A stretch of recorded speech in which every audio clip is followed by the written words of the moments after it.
Assalamualaikum warahmatullahi wabarakatuh. Innal hamdalillah nahmaduhu wa nasta'inuhu wa nastaghfiruh wa na'udzu billahi min shururi anfusina wa sayyiati a'malina. May yahdihillahu fala mudhillalah wa may yudlil fala hadiyalah. Wa asyhadu an la ilaha illallah wahdahu la syarikalah wa asyhadu anna Muhammadan abduhu wa rasuluh. Amma ba'd. Jamaah Ta'lim Masjid Al-Muqarrabin, dari kitab Al-Adabul Mufrad kita akan lanjutkan bacaannya dari hadis yang ke-748, di mana Imam Al-Bukhari rahimahullah memberikan judul bab nafaqatir rajuli ala ahlihi, nafkah seorang laki-laki terhadap keluarganya. Silakan Pak. Hajjaj menceritakan kepada kami, ia berkata, Ahmad bin Zaid menceritakan kepada kami dari Ayub, dari Abu Ilabah, dari Abu Asma, dari Thawban, dari Nabi SAW. Beliau bersabda, sesungguhnya satu dinar paling utama yang dinafkahkan oleh seorang kepada keluarganya, satu dinar yang dinafkahkan kepada teman-temannya di jalan Allah, dan satu dinar yang dinafkahkan kepada hewan kendaraannya yang digunakan di jalan Allah. Abu Kilabah berkata, beliau memulai dari keluarga, dan laki-laki mana yang pahalanya lebih besar daripada orang laki-laki yang menafkahkan hartanya kepada anggota keluarga yang masih kecil hingga Allah Subhanahu wa taala menjadikan mereka mandiri. Iya. Bab nafaqatir rajuli ala ahlihi. Nah, di sini Imam Al-Bukhari sudah menanjak ke fase lain, yaitu pembahasan tentang kewajiban menafkahi keluarga.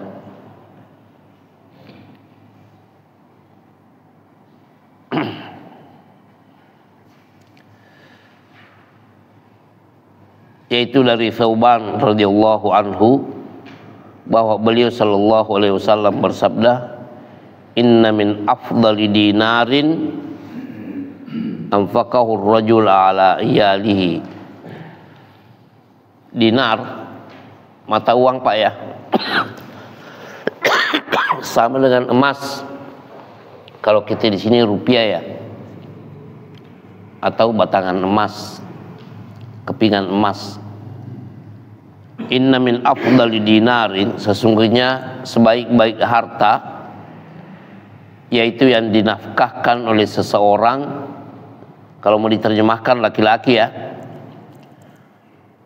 karena memang yang menjadi yang wajib menafkahi keluarga suaminya atau istrinya Pak? Suami ya, berarti laki-laki kan? Iya. Inna min afdali dinarin anfaqahu ar-rajulu ala iyalihi, sebaik-baik harta yaitu yang dinafkahkan oleh seseorang kepada keluarganya yang dia tanggung.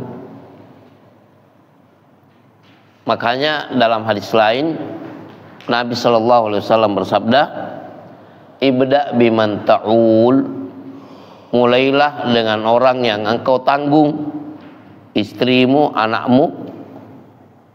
Itu harus yang harus dimulai kalau seseorang sudah beruang.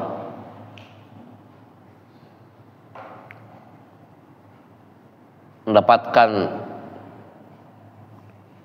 rezeki yang halal, yang diutamakan adalah keluarga. Karena itu kewajiban aslinya. Adapun belanja-belanja atau infak-infak yang lainnya itu ya, itu hanya sekunder istilahnya. Mungkin antum ini di sini belajar Riyadhus Shalihin Pak ya.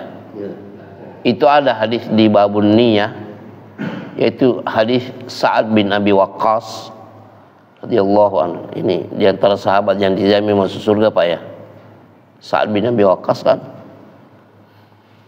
ketika dia sedang sakit dan dijenguk oleh Rasulullah sallallahu alaihi wasallam, Sa'ad bin Abi Waqqas mengatakan dalam keadaan sakit nih kepada Rasulullah sallallahu alaihi wasallam yang sedang menjenguknya, "Wahai Rasulullah, saya tidak diwarisi kecuali oleh seorang anak perempuan." Cuma anak perempuannya. Artinya kalau dia meninggal dunia, berarti istrinya sudah tidak ada ya? Sudah tidak ada istrinya. Tinggal anak perempuannya. Itu pun hanya satu. Berarti kalau dia meninggal dunia, dengan satu-satu pewarisnya diambil semua. Karena hukum aslinya anak perempuan kalau sendirian itu dapat berapa? Setengah. Kalau lebih dari satu dapat 2/3. Nah ini asabah atau pewaris sisa lainnya juga tidak ada. Berarti dia menggunduli semua hartanya. Makanya dia menyodorkan untuk mewasiatkan hartanya. Tapi oleh Nabi SAW tidak.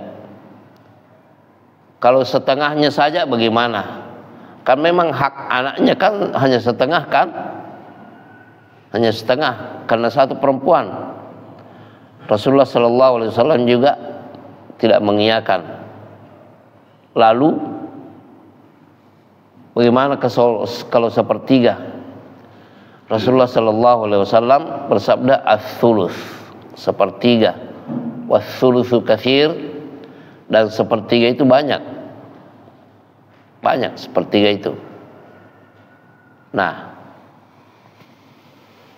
lalu Nabi SAW setelah menjelaskan bahwa sepertiga itu pun sudah banyak, beliau SAW bersabda, "Innaka ya Sa'ad, wahai Sa'ad, sesungguhnya engkau an tatruka ayyalaka." Dalam riwayat lain, "warasataka," engkau meninggalkan ahli warismu agniya dengan berkelebihan. Khairun min antatrukahum yatakaffafuna nas, itu lebih baik berkecukupan, ditinggalkan dalam keadaan berkelebihan, berkecukupan, lebih baik daripada hidup dengan meminta-minta kepada sesama manusia. Yaitu pesan Nabi SAW kepada Sa'ad bin Abi Waqqas radhiyallahu anhu. Dan di sini Nabi SAW bersabda, "Inna min afdali dinarin anfaqahu ar-rajulu ala iyali."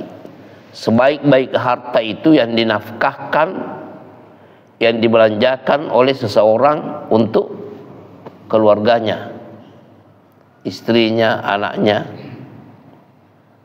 Nah, di hadis Sa'ad bin Abi Waqqas juga tadi ada sambungan hadisnya begini. "Innaka ya Sa'ad, wahai Sa'ad, sesungguhnya engkau lam tunfiqa nafaqatan, kau tidak menafkahkan suatu harta, tabtagi biha wajah Allahi, di mana engkau menafkahkannya itu betul-betul ingin melihat wajah Allah, illa ujirta biha, kecuali pasti kamu diberikan pahala, hatta ma taj'alu fi imra'atika, sampai yang engkau siapkan untuk mulut istrimu. Apa artinya mulut istrimu? Untuk dimakan oleh istrimu. Jadi menafkahi keluarga itu, ya tentunya dari harta yang halal ya, adalah kebaikan yang mendapatkan pahala. Bukan sekadar kewajiban, tapi juga merupakan amalan yang sangat besar nilainya di sisi Allah Subhanahu wa taala. Ya. Makanya kalau keluar pagi pulang malam, niatkan bahwa ini sebagai takarrub kepada Allah. Walaupun tidak pulang malam, mungkin setengah hari, tetap harus diniatkan supaya. Makanya Imam An-Nawawi rahimahullah meletakkan hadis ini di bab niat ya, bab niyah dan keikhlasan.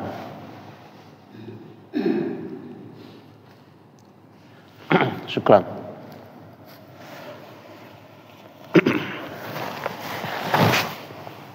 Ya, di sini disebutkan wa dinarun anfaqahu ala ashabihi fi sabilillah. Begitu juga harta yang dinafkahkan oleh seseorang untuk sahabat-sahabatnya fi sabilillah. Apa arti fi sabilillah di sini? Di jalan Allah.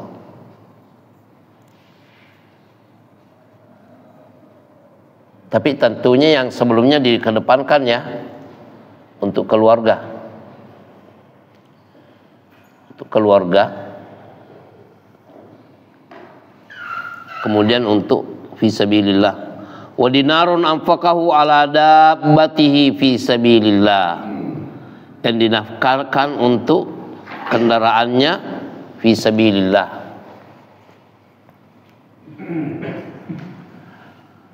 Abu Kilabah, salah seorang periwayat, antum melihat setelah Abu Ayyub ada Abu Kilabah ya. Periwayat ini sendiri menjelaskan wa bada'a bil ayal. Beliau sallallahu alaihi wasallam memulai dengan keluarga.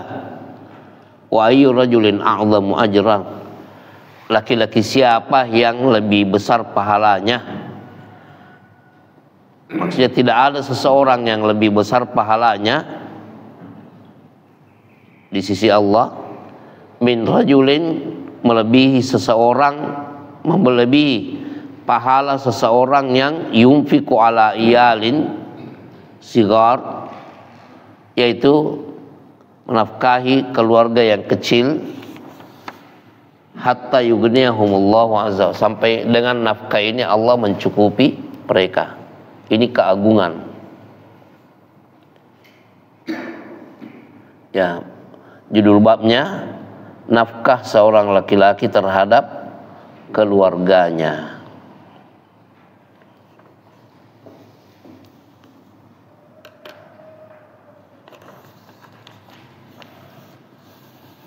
Ada ininya Pak ya, faedahnya. Silakan.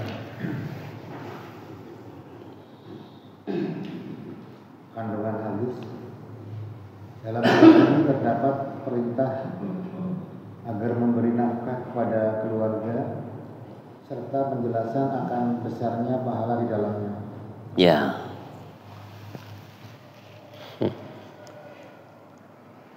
Tapi begini,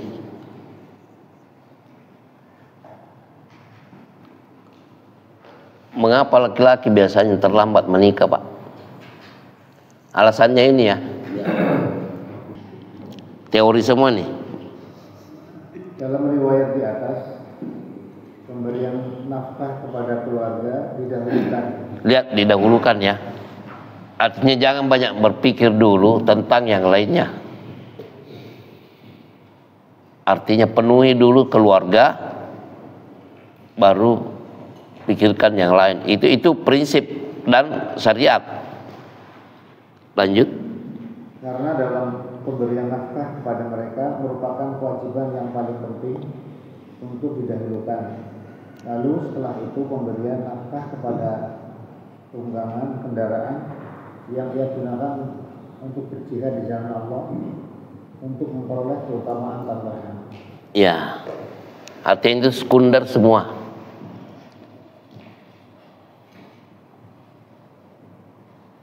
Subhanallah.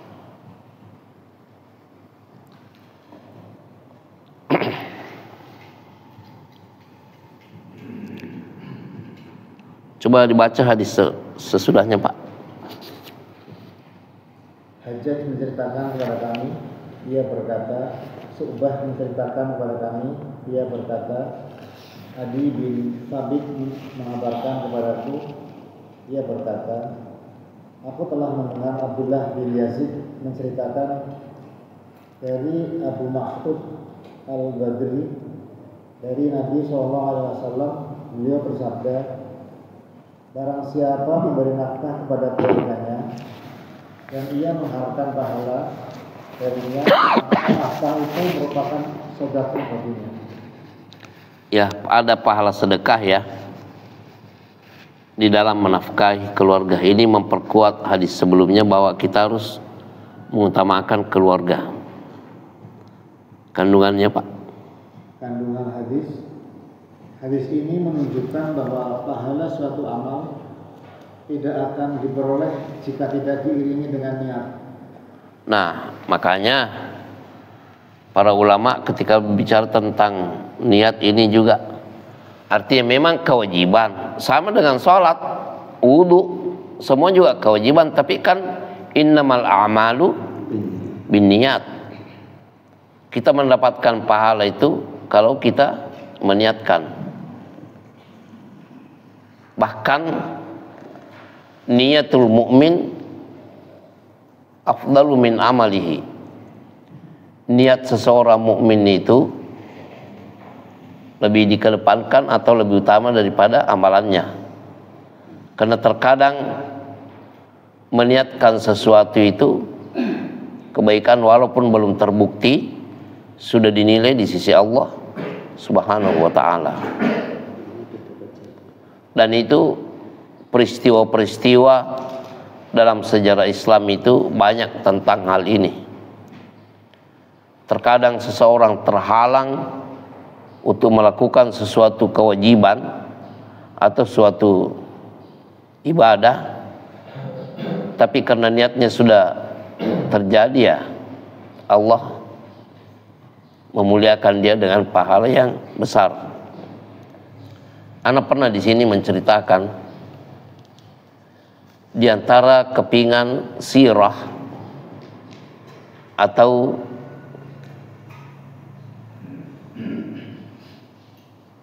mangkabah, manaqib, pujian terhadap Abdullah ibnu Mubarak rahimahullah.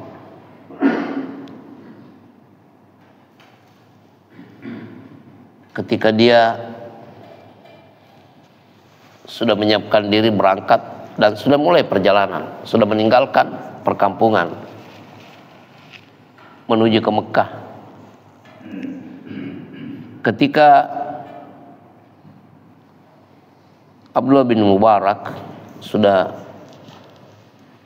di luar areal perkampungannya dan sudah mulai melakukan perjalanan, tiba-tiba melihat seorang wanita yang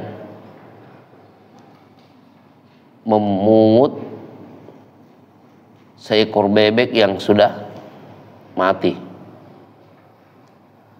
Lalu dia pergi ke suatu pinggiran sungai untuk mencucinya. Dia perhatikan terus, dia cuci. Bebek sudah mati, bebek tahu kan? Lalu Abdullah bin Mubarak turun dan menanya, ada apa kok ini dibersihkan? Katanya ini adalah bangkai yang Allah sudah halalkan kepada kami. Bangkai, semua yang mati tidak disembelih itu kan namanya bangkai kan? Innama harrama alaikumul maitata, innama harrama alaikumul maitata, sesungguhnya Allah mengharamkan kepada kalian apa? Bangkai. Ya, semua yang tidak disembelih, yang mati bukan karena disembelih, itu namanya bangkai. Bangkai ini sudah Allah halalkan kepada kami. Karena di situ Allah berfirman, "Wa faman turra ghayra bagin wala 'adin fala itsma alaihi." barang siapa yang terpaksa memakan, bukan karena ini melawan hukumnya atau dia berlebih-lebihan dalam makan sekadar untuk mengganjal, fala itsma alaihi, tidak ada dosa baginya. Nah, dia jelaskan bahwa kami sudah beberapa hari tidak makan. Akhirnya semua perbekalan yang dia bawa, Abdullah bin Mubarak, dia turunkan, lalu dia serahkan dan membatalkan keberangkatannya. Dan ini menunjukkan bukan haji wajib ya, karena kebiasaan para ulama hadis itu menjadikan momen ibadah haji, pertemuan di Mekah itu untuk saling murajaah. Kamu menghafal hadis ini ya? Iya. Dari siapa dan dari siapa? Di situ dihubung-hubungkan. Pertemuan di Mekah ketika musim haji. Apa ininya? Ketika mereka dengan kebiasaan mereka bertemu, mana Abdullah bin Mubarak? Di antara mereka ya, ulama hadis ini yang mengatakan, saya melihat kemarin dia ada tuh tawaf. Ada tawaf. Dia lihat, saya melihat kemarin Abdullah bin Mubarak tawaf. Nah ini apa namanya yang seperti ini? Padahal kenyataannya dia membatalkan keberangkatan kan? Karena menyerahkan kepada perempuan yang mau makan bangkai ini. Lalu dia pulang ke rumahnya. Nah, ini kemuliaan karena niat keberangkatannya bahkan sudah dimulai. Tapi karena bertemu dengan perempuan yang seperti itu, ya kalau kita pada zaman kita ini bukannya menyerahkan ya, tapi menanya suaminya mana. Yang ditanya suaminya kemana? Harta yang dia miliki bukan dipakai untuk menafkahi, tapi dipakai untuk jadi mahar ya. Nah, itu beda ya, as-salaf dengan yang bukan salaf itu. Ya, Abdullah bin Mas'ud di sini, Abu Mas'ud Al-Badriyah. Kandungannya Pak, memberi makan kepada keluarga merupakan kewajiban berdasarkan ijma' kesepakatan ulama. ya. Mungkin ini yang mendorong adanya di Kemenak itu, KUA selalu membawa lafaz talak ta'lik ya. Apa yang dimaksud dengan talak ta'lik? Talak yang diucapkan kalau. Ta'lik namanya. Kalau apa biasanya isinya Pak? Kalau saya tidak menafkahi keluarga selama 3 bulan dalam syariat sebenarnya tidak mesti 3 bulan. 1 bulan tidak dinafkahi juga sudah harus ini. Sudah harus merasa bahwa Anda berdosa. Ya, itu diantara hadis tentang nafkah. Subhanakallahumma wa bihamdika asyhadu an la ilaha illa anta astaghfiruka wa atubu ilaik. Assalamualaikum warahmatullahi wabarakatuh.